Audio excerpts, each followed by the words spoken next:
balik senyum manis dan gaun pengantin bak putri dongeng, tersembunyi kisah penuh kontroversi, intrik, dan luka batin.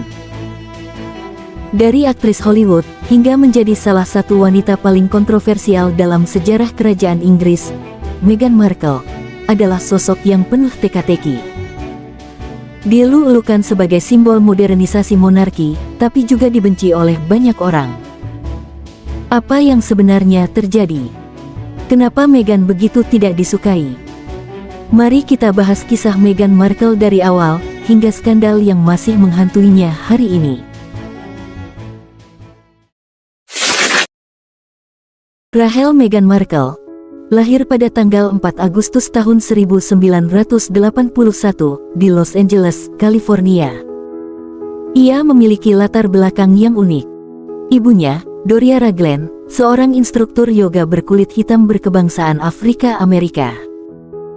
Ayahnya, Thomas Markle, adalah pria kulit putih keturunan Eropa. Perpaduan ras ini kelak jadi salah satu alasan dunia membelah diri antara yang mendukung dan yang membenci. Sejak kecil, Meghan hidup di dua dunia. Dunia Hollywood yang glamor karena ayahnya seorang pencahayaan di dunia perfilman, dan dunia realita, di mana ibunya mengalami rasisme bahkan saat berjalan bersamanya di pusat perbelanjaan. Namun siapa sangka, gadis yang pernah bekerja sebagai pembuka koper di acara TV, Deal or No Deal ini, kelak akan berjalan anggun di altar kerajaan Inggris. Meghan pernah menikah. Tahun 2011, ia mengikat janji suci dengan produser film Trevor Engelson. Namun, 2 tahun kemudian, pernikahan itu kandas, diam-diam, tanpa drama, tanpa sorotan. Tapi, perceraian itu akan menjadi dosa yang tak terampuni di mata keluarga kerajaan Inggris. Status janda. Status yang membuat istana Buckingham gemetar dalam bayang-bayang masa lalu. Ketika Pangeran Harry membawa Meghan ke hadapan keluarganya, istana pun bergetar oleh ingatan lama. Seorang pangeran dan seorang janda, mereka pernah melihat kisah ini sebelumnya. Ingat Wallis Simpson?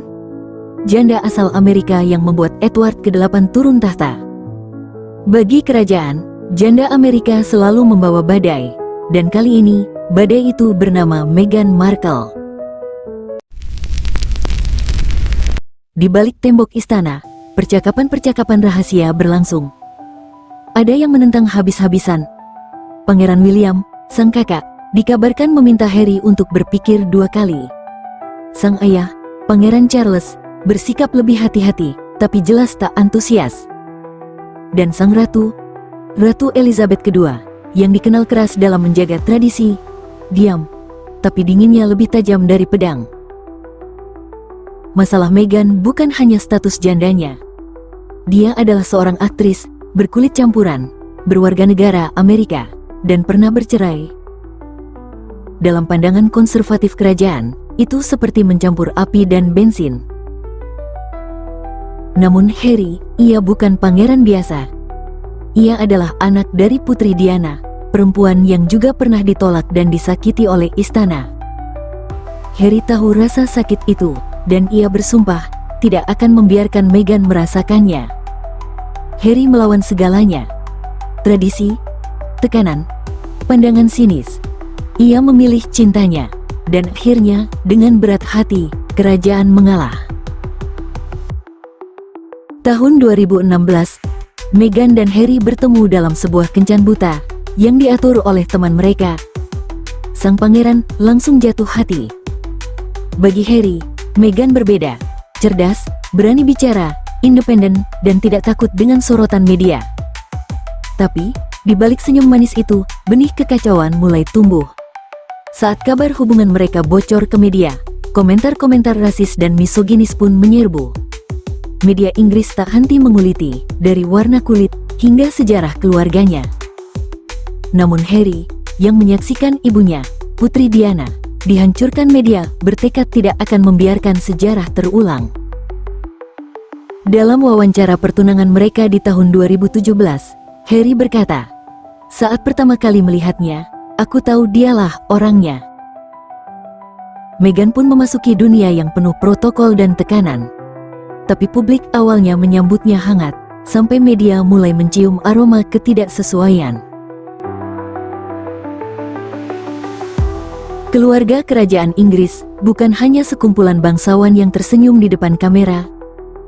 Mereka adalah institusi yang hidup dari tradisi ratusan tahun. Ada aturan untuk segalanya. Cara duduk, cara berpakaian, bahkan cara tersenyum. Tapi Meghan, dia datang dengan gaya Hollywood, berpelukan dengan Harry di depan publik, berbicara ke media dengan bahasa yang belak-belakan, dan mengenakan gaun yang, bagi istana, terlalu berani. Tanggal 19 Mei tahun 2018, dunia menyaksikan sesuatu yang tak pernah dibayangkan. Dongeng hidup. Seorang aktris Amerika menikah dengan pangeran Inggris di Kastel Windsor. Meghan mengenakan gaun putih Givenchy, dan seluruh dunia terpesona. Namun, di balik layar, badai sudah mengintai. Lalu datanglah insiden gaun pengiring pengantin. Menjelang pernikahan Meghan dan Harry, terjadi perdebatan soal pakaian yang dikenakan Putri Charlotte, anak Catherine Middleton. Media menulis, Meghan membuat Catherine menangis. Bertahun-tahun kemudian, Meghan membalik cerita itu. Sebenarnya, Catherine yang membuatku menangis, tapi Catherine meminta maaf dan Meghan memaafkannya. Namun, keretakan sudah terbentuk. Hubungan Meghan dengan beberapa staf kerajaan juga memburuk. Ada tuduhan bahwa Meghan membuli staf, tuduhan yang ia bantah habis-habisan. Dan yang paling fatal, hubungan Pangeran William dan Harry membeku.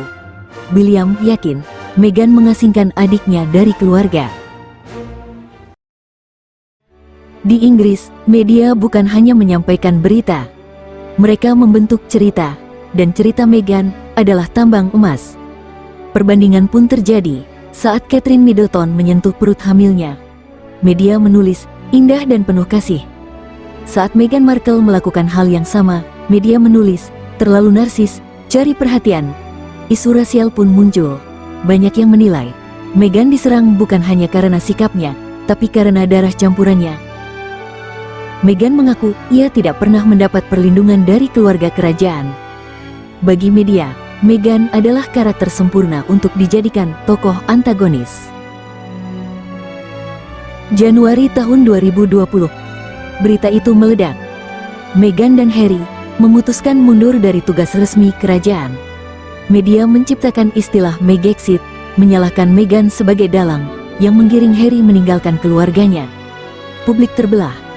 Ada yang mendukung kebebasan mereka, tapi ada pula yang marah, merasa mereka mengkhianati rakyat yang membiayai hidup mereka.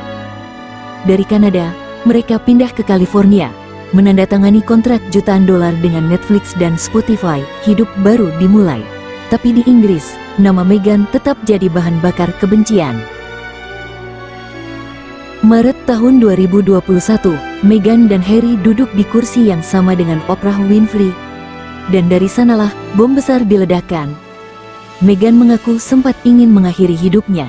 Ia mengungkap ada pembicaraan internal tentang warna kulit anaknya, Archie. Ia merasa terisolasi, terjebak, dan tidak didukung. Wawancara ini membuat simpati mengalir dari berbagai belahan dunia. Tapi di Inggris, sebagian rakyat merasa Meghan menyerang institusi kerajaan demi citra dirinya sendiri. Lalu, mengapa Meghan Markle dibenci? Ada 4 alasan utama.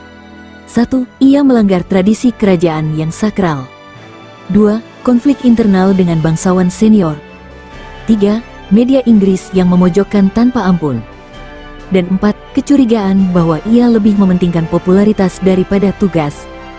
Di mata sebagian rakyat, Meghan bukanlah Putri Diana kedua, melainkan aktris yang memainkan peran di panggung istana. Apakah Meghan korban dari sistem kerajaan yang kuno? Ataukah ia memang terlalu berbeda untuk hidup di balik tembok istana? Cinta Meghan dan Harry mungkin bertahan, tapi hubungan mereka dengan kerajaan retak untuk selamanya.